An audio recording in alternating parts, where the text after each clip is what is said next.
Gorbis, who's the executive director of the Institute of the Future. Everybody's trying to predict the future. That hasn't changed. Except you.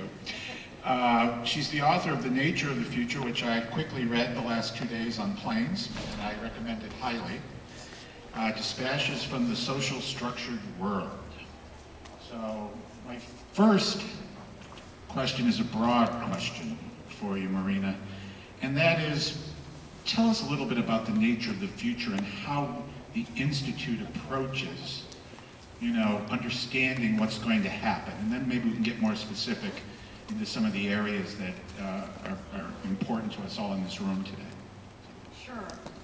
Well, first of all, we don't try to predict the future, and we don't think that anybody can predict the future. And if somebody tells you they can predict the future, just don't believe them, especially if they're from California.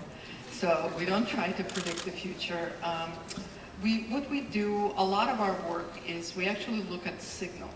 So, the famous William Gibson phrase, the future is here, it's just not evenly distributed. So there are signs of the future. There are people and things that from the future who are basically around us. And we look at those signals and try to understand, is this noise? Is this something new? A lot of times these things look weird and different and strange.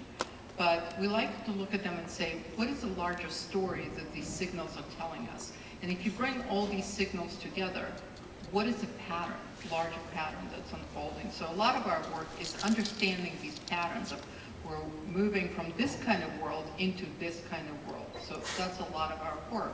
And ultimately, what we try to do, and we're looking at a lot of technologies, but technologies is just one of the areas that is changing. We look at demographics, we look at usage patterns, we look at people's behaviors, we do a lot of ethnographic work to really understand how are people using, how are they interacting with these technologies, what does it mean to them, what's their meaning in larger context. And ultimately, we try to use that foresight to ask ourselves questions, and organizations that we work with, what does it mean for them? What's important? What's the insight here? Because every good strategy is based on a good insight about the future. So that's really what we're about. So tell me a little broader question, since we're sitting here in what some people would call, at least in our time period, the most innovative place on Earth.